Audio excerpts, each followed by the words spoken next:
आज हम भगवान विष्णु के द्वितीय अवतार कूर्म अवतार की कथा के बारे में विस्तार पूर्वक जानेंगे।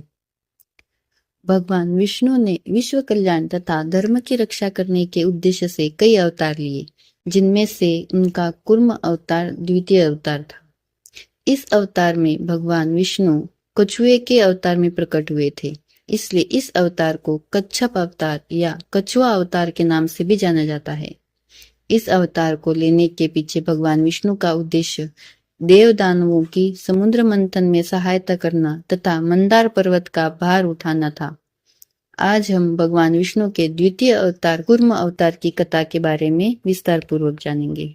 एक समय जब देवताओं को अपनी शक्ति का अत्यधिक अहंकार हो गया था, तब उन्होंने ऋषि दुर्वासा का अपमान किया था। इसी से देवताओं को क्रुद्ध होकर ऋषि दुर्वासा ने शक्तिहीन होने का श्राप दे दिया था। इसके पश्चात देवताओं की शक्ति दानवों के समक्ष कम हो गई थी, जिस कारण दानवों के राजा बलि ने देवराज इंद्र को पराजित कर दिया था। अब तीनों लोकों पर दानवों का राज हो गया था तथा चारों ओर अधर्म बढ़ने लगा था।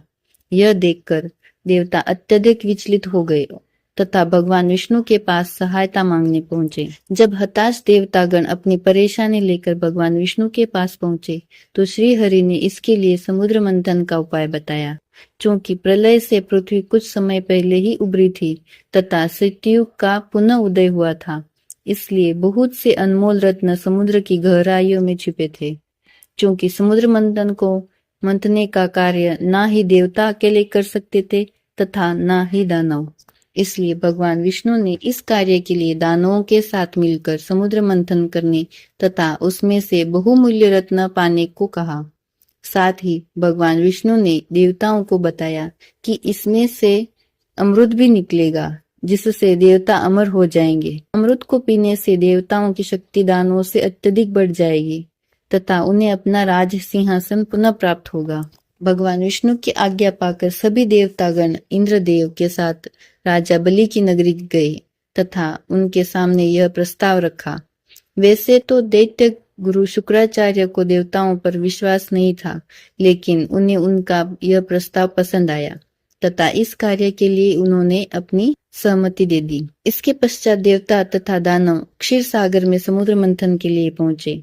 समुद्र का मंथन करने के लिए विशाल मदारी की आवश्यकता थी, जो उसे मथ सके। इसके लिए भगवान विष्णु ने अपने सुदर्शन चक्र की सहायता से मंदार पर्वत को काटकर समुद्र में रख दिया।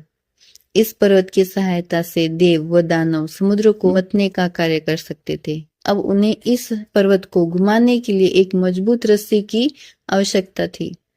इसके लिए वासुकी नाग को मंदार पर्वत पर लपेटा गया। इसके मुख को दैत्यों की ओर रखा गया तथा पूंछ को देवताओं की ओर।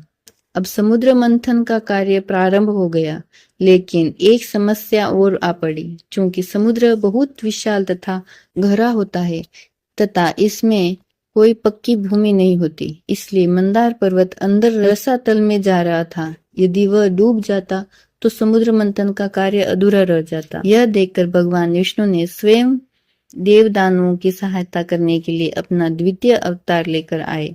इसके लिए उन्होंने कछुआ का अवतार लिया तथा मंदार पर्वत का भार अपनी पीठ पर उठाया।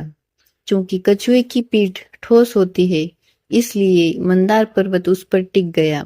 अब देव दानवों ने कई दिनों तक समुद्र मंथन का कार्य किया। इसके पश्चात समुद्र मंथन से एक एक करके 14 रत्न प्राप्त हुए, जिनमें हलाहल, कामधेनु, माँ लक्ष्मी, ऐरावत हाथी, उच्च श्रेवा, घोड़ा, कौस्तुभ मणि, कल्पवृक्ष, रंभा अप्सरा, वारुणी देवी, चंद्रमा, रिजात, पांचजन्य, धन्वंतरी तथा अमृत प्राप्त हुए। जैसे ही अमृत प्राप्त हुआ, वैसे ही देव दानवों के बीच उसे प्राप्त करने के लिए भयानक युद्ध छिड़ गया। तब भगवान विष्णु ने अपना अंशावतार मोहिनी लेकर उस युद्ध को समाप्त किया तथा सृष्टि का उद्धार किया। भगवान विष्णु के कच्छप अवतार लेने के पीछे उनका माँ लक्ष्मी को प्राप्त करना प्रमुख उद्देश्य था। इसके अलावा महाप्रलय के पश्चात जो बहुमूल्य रत्न तथा औषधियां समुद्र की गहराइयों में चली गई थी, उन्हें प्राप्त करना आवश्यक था, क्योंकि उसी के द्वारा सृष्टि का कल्याण संभव था। इसके अलावा किस प्रकार बुराई का उपयोग अच्छाई के कार्य के लिए किया जा सकता है, यह दिखाना भी इस अवतार की विशेषता थी।